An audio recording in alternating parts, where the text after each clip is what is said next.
नमस्कार मित्रांनो, स्मार्ट अभ्यास या यूट्यूब चॅनलवर आपले मनापासून स्वागत आहे.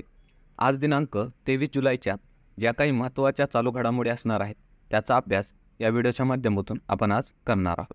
तत्पूर्वी आपण जर चॅनलला नवीन असाल तर आपल्या चॅनलला सबस्क्राईब करा आणि व्हिडिओ जर आवडला तर व्हिडिओला लाईक करा. तसेच आपल्या मित्रांनासुद्धा हा व्हिडिओ नक्की शेअर करा, जेणेकरून याचा फायदा आपल्या विद्यार्थी मित्रांना सुद्धा होईल. तर चला मग सुरुवात करूया काल दिलेल्या आपल्या होमवर्क क्वेश्चनने. तर क्वेश्चन असा होता की भारतातील पहिला अणुऊर्जा प्रकल्प कोणत्या ठिकाणी उभारण्यात आला होता. तर ऑप्शन्स आपल्यासमोर आहेत आणि याचं योग्य उत्तर असणार आहे मित्रांनो option number C, Tarapur. Tarapur जे काय आहे या ठिकाणी महाराष्ट्रातला तारापूर, त्या ठिकाणी भारतातला पहिला अणुऊर्जा प्रकल्प उभा करण्यात आलेला होता मित्रांनो. त्यासोबतच आपल्याला ही सुद्धा इन्फॉर्मेशन बघायची आहे एक्स्ट्रा की भारतामध्ये अजून कोणत्या ठिकाणी अणुऊर्जा प्रकल्प आहेत. तर हे 7 असे महत्त्वाचे अणुऊर्जा प्रकल्प आहेत भारतातले, जे की परीक्षांमध्ये प्रश्न विचारले जातात.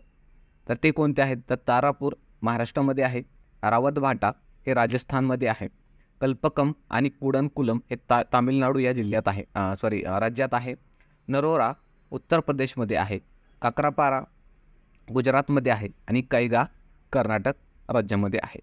विद्यार्थी मित्रांनी काल जे काही आपण हा दिलेला प्रश्न होता होमवर्कसाठी त्याचे बरेच जणांनी कमेंटमध्ये उत्तर दिलेलं आहे. त्यांचा मनापासून अभिनंदन. आणि मित्रांनो, बरेचसे आपले असे विद्यार्थी मित्र आहेत फक्त व्हिडिओ पाहत आहेत आणि प्रश्नांचे कमेंटमध्ये उत्तर सांगत नाहीत. मित्रांनो, असं करू नका. आपल्यासाठीच हे क्वेश्चन आपण बनवलेले आहेत. याचा फायदा मित्रांनो आपल्या परीक्षांमध्ये होईल. तुम्ही कमेंट देत करत चला मित्रांनो, उत्तर देत चला. याचा फायदा तुम्हाला नक्की पुढं कळेल. तुम्हाला काही दिवसानंतर परीक्षांमध्ये नक्की होणार आहे. कारण हे जे काही आपण प्रश्न घेतोय हे का असेच घेत नाही आपण मागचे प्रिव्हियस इयर क्वेश्चन बघितलेले आहेत मित्रांनो. त्याचा अभ्यास करूनच आपल्याला हे समजलेलं आहे कशा प्रकारचे प्रश्न हे परीक्षांमध्ये विचारले जातात. म्हणून आपण उत्तर देत चला, याचा फायदा तुम्हाला नक्की होणार आहे. तर चला मग आजचा पहिला प्रश्न बघूया चालू घडामोडीचा. भारतातील कोणते शहर जागतिक वारसा समितीच्या बैठकीचे आयोजन करत आहे.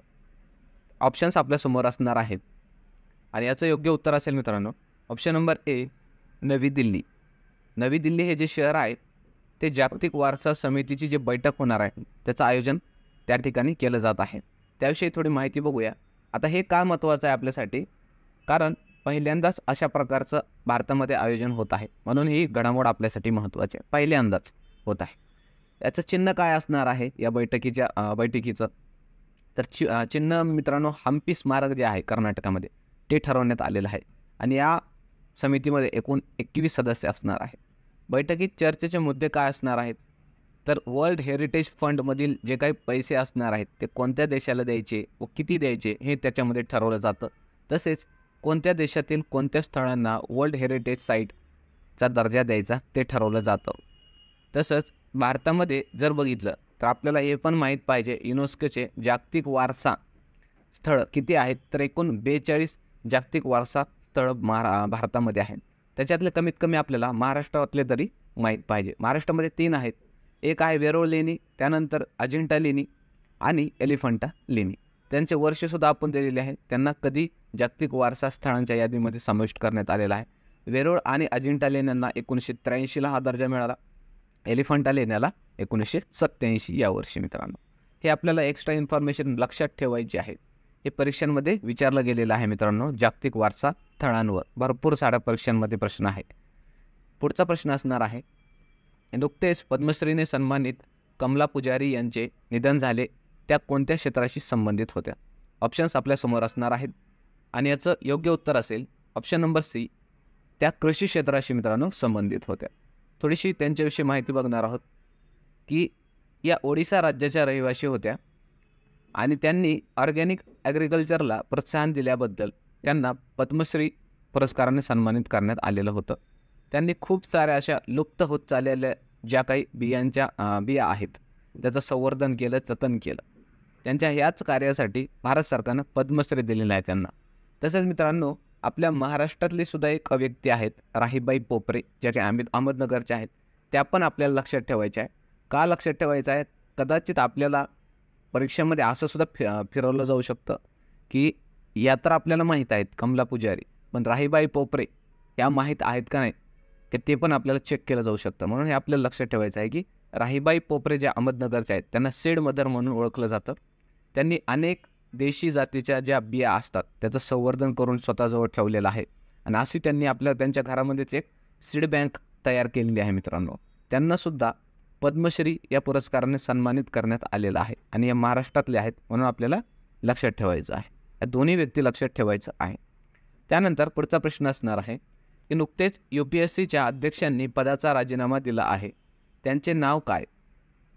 ही अलीकडचीच घडामोड आहे मित्रांनो, की ज्या UPSCच्या अध्यक्षांनी आपल्या पदाचा तडकाफडकी असा राजीनामा दिलेला आहे. त्यांनी वैयक्तिक कारण सांगून आपल्या पदाचा राजीनामा दिला. तसं जर पाहिलं तर 2023मध्ये त्यांची नियुक्ती झाली होती आणि 2029पर्यंत त्यांचा कार्यकाल असणार होता, पण त्यांनी मध्येच आत्ता पदाचा राजीनामा देऊन टाकलेला आहे. तर याचे ऑप्शन्स आपल्यासमोर असणार आहेत आणि याचं योग्य उत्तर असेल मित्रांनो option number C, Manoj Soni असं त्यांचं नाव होतं, ज्यांनी आता सध्या UPSC अध्यक्षपदाचा राजीनामा दिलेला आहे. नवीन अध्यक्ष अजून ठरलेले नाहीत, जेव्हा ठरतील त्यावेळेस आपण ते पण प्रश्न घेणार आहोत.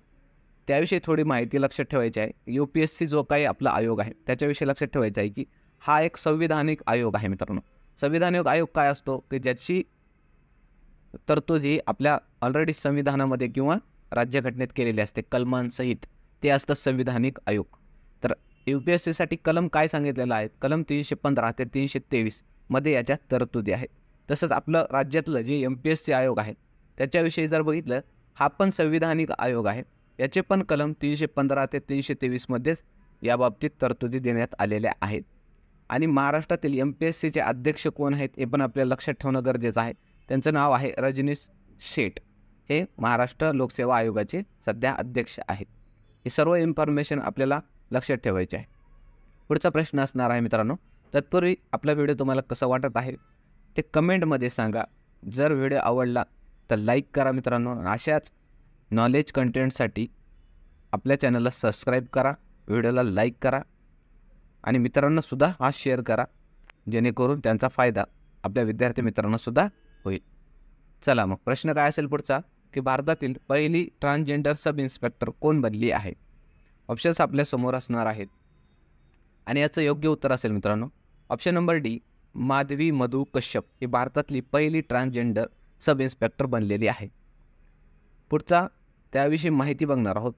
ही व्यक्ती कुठली आहे, तर बिहार राज्याची व्यक्ती आहे आणि ते तसेच बिहारविषयी थोडीशी माहिती बघूया. बिहार राज्याची राजधानी काय आहे? पाटणा आहे. मुख्यमंत्री हे नितीश कुमार आहेत सध्या आणि राज्यपाल हे राजेंद्र विश्वनाथ अर्लेकर हे आहेत. त्यानंतर पुढचा प्रश्न बघूया की नुकतेच भारतीय फुटबॉल संघाच्या प्रशिक्षकपदी कोणाची नियुक्ती करण्यात आली आहे? ऑप्शन्स आपल्यासमोर असतील आणि याचं योग्य उत्तर असणार आहे मित्रांनो ऑप्शन नंबर ए, मनोलो मार्केज हे भारतीय फुटबॉल संघाचे प्रशिक्षक म्हणून नेमण्यात आलेले आहेत. तसेच आपल्याला हे पण माहिती लक्षात ठेवायचं आहे की भारतीय पुरुष क्रिकेट जे आहे त्याचे प्रशिक्षक म्हणून कोण नियुक्त झालेले आहेत, तर गौतम गंभीर. आणि भारतीय पुरुष हॉकी संघाचे प्रशिक्षक हे क्रेग फुलटन हे आहेत. त्यानंतर पुढचा प्रश्न असणार आहे की कोणत्या राज्याने राजीव गांधी नागरी अभ्यासक्रम योजना सुरू केलेली आहे? तर ऑप्शन्स आपल्यासमोर असतील आणि याचं योग्य उत्तर असणार आहे मित्रांनो ऑप्शन नंबर डी, तेलंगणा या राज्यात राजीव गांधी नागरी अभ्यासक्रम ही योजना सुरू करण्यात आलेली आहे. हे कशासाठी, तर त्याविषयी लक्षात ठेवायचं आहे की ही जी काही योजना आहे ती नागरी सेवा परीक्षेची ज्यांनी पूर्वपरीक्षा पास केली अशा विद्यार्थ्यांना 1,00,000 रुपयांची आर्थिक मदत ते राज्य सरकार करणार आहे. हे एवढंच आपल्याला महत्त्वाचं आहे. त्यासोबतच इतर योजनांमध्ये आपण महाराष्ट्रातल्या लक्षात ठेवायचे आहेत परत एकदा की मुख्यमंत्री लाडकी बहीण योजना, त्याच्यामध्ये जे काही आर्थिकदृष्ट्या दुर्बल गटातून येणाऱ्या ज्या महिला आहेत, विवाहित महिला, त्यांना महिन्याला राज्य सरकारकडून 1,500 रुपये देण्यात येणार आहेत. हे आपल्याला लक्षात ठेवायचं आहे. तसेच लाडका भाऊ योजनासुद्धा आलेली आहे महाराष्ट्रामध्ये, ते पण आपल्याला लक्षात ठेवायचं आहे की 12वी पास व्यक्तीला किती मिळणार आहेत पैसे, डिप्लोमावाल्यांना किती आणि पदवीधर व्यक्तींना किती. हे दोन्ही योजना फक्त आपण रिवाईज करण्यासाठी ठेवलेल्या आहेत मित्रांनो, ते आपण लक्षात ठेवलं पाहिजे यासोबतच. त्यानंतर पुढचा प्रश्न असेल की वर्ल्ड ब्रेन डे कोणत्या तारखेला साजरा करण्यात येतो? ऑप्शन्स आपल्यासमोर आहेत आणि याचं योग्य उत्तर असणार आहे मित्रांनो ऑप्शन नंबर सी 22 जुलै हा वर्ल्ड ब्रेन डे म्हणून साजरा करण्यात येतो. त्याविषयी थीम बघणार आहोत. यावर्षीची थीम काय होती 2024ची? ब्रेन हेल्थ अँड प्रिव्हेन्शन अशी थीम या वर्ल्ड ब्रेन डेची होती. त्यासोबतच हे 2 दिवस अजून आपल्याला महत्त्वाचे आहेत जुलैमधले, जसं की 1 जुलै हा GST दिवस म्हणून साजरा करण्यात येतो. तसंच 1 जुलै अजून एक दिवस असतो चार्टर्ड अकाउंटंट जी लोक असतात CA दिवस म्हणून सुद्धा साजरा करण्यात येतो. आणि 3 जुलै हा आंतरराष्ट्रीय प्लास्टिक पिशवी मुक्ती दिवस किंवा बंदी दिवस म्हणून सुद्धा पाळण्यात येतो किंवा साजरा करण्यात येतो. हे आपल्याला लक्षात ठेवायचं आहे.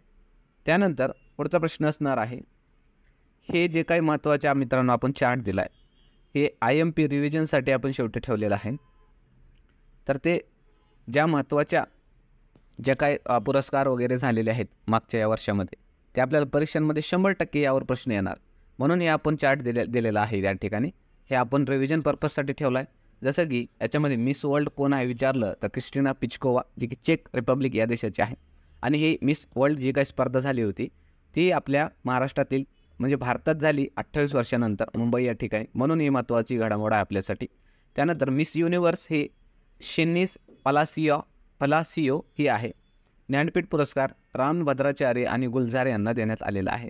रामभद्राचार्य यांना संस्कृत भाषेसाठी तर गुलजार यांना उर्दू भाषेसाठी. त्यानंतर मराठी साहित्य अकादमी युवा पुरस्कार विचारलं जातं. ते युवा पुरस्कार कोणाला मिळालेला आहे? देवीदास सौदागर यांच्या उसवन कादंबरीला. तर मराठी साहित्य अकादमी बाल साहित्याचा पुरस्कार भारत शास्त्री यांच्या समशेर आणि भूतबंगला या कादंबरीला. त्यानंतर 33वा सरस्वती सन्मान प्रभा वर्मा यांना मिळालेला आहे त्यांच्या रौद्र सात्विकम या कादंबरीसाठी. त्याच्यानंतर असेल लता मंगेशकर पुरस्कार 2024 जे की अमिताभ बच्चन यांना देण्यात आलेला आहे. त्याच्यानंतर असेल दादासाहेब फाळके पुरस्कार जो की शाहरुख खान यांना देण्यात आलेला आहे. आणि महाराष्ट्र भूषण 2024 हे प्रदीप महाजन यांना देण्यात आलेलं आहे. यावरच मित्रांनो प्रत्येक परीक्षेमध्ये प्रश्न विचारला जातो, म्हणून हे जे काही पुरस्कार वगैरे आहेत ते आपण या ठिकाणी चार्टच्या स्वरूपात तुम्हाला रिव्हिजनसाठी देण्यात आलेले आहेत. ते आपण नोट डाऊन पण करून ठेवू शकता आणि परत रिवाईज करा. त्यासाठीच हा आपण या ठिकाणी हा चार्ट दिलेला आहे, जेणेकरून तुम्हाला ते दीर्घकाळ लक्षात राहणार आहे आणि इझिली तुम्ही परीक्षांमध्ये आपले प्रश्न जे काही सॉल्व करणार आहात. तर चला मग शेवटी मित्रांनो, जसं आपण दररोज होमवर्क क्वेश्चन देतो तसं आजचं होमवर्क क्वेश्चन काय असणार आहे की महाराष्ट्रातील पहिला पर्यटन जिल्हा म्हणून घोषित झालेला जिल्हा कोणता आहे?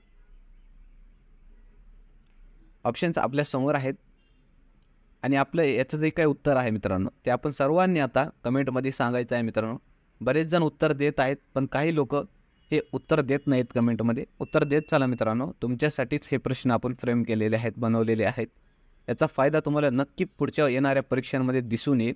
उत्तर देत चला. ती गोष्ट आपल्या यामुळे उत्तर दिल्यामुळे काय होईल की तुम्हाला ती गोष्ट नक्की डोक्यामध्ये पक्कं राहील की आपण कुठेतरी उत्तर दिलेलं होतं. म्हणून उत्तर देणं गरजेचं आहे मित्रांनो. कुठेतरी तुम्ही पण रिस्पॉन्स द्या, मेहनत करा, तुम्हाला नक्की याचा फायदा मिळणार आहे. याचं उत्तर आपण उद्याच्या व्हिडिओमध्ये नक्की डिस्कस करणार आहोत. तोपर्यंत थांबणार आहोत या ठिकाणी. आणि व्हिडिओ तसेच आपल्या जे काही मागं व्हिडिओ आपण जे मोठे लॉंग व्हिडिओ घेतलेले आहेत चालू घडामोडीशी रिलेटेड ते त्याच्या नोट्स तुम्हाला पाहिजे असतील तर आपल्या टेलिग्रामवर जा. त्या ठिकाणावर तुम्ही त्या डाउनलोड करून घ्या, स्वतःजवळ ठेवा आणि रिवाईज करत राहा मित्रांनो परीक्षेच्या आधी. दोन्ही आपण वन लायनर स्वरूपात सुद्धा प्रश्न त्या ठिकाणी ठेवलेले आहेत आणि जे काही आपल्याला विश्लेषणासह जे इन्फॉर्मेशन पाहिजे आहे करंट अफेअर्सची ते पण त्या ठिकाणी आपण PDF टाकलेले आहेत. तर त्या ठिकाणी तुम्ही जाऊ शकता आणि ते डाउनलोड करून घेऊ शकता. तोपर्यंत थांबूया. धन्यवाद.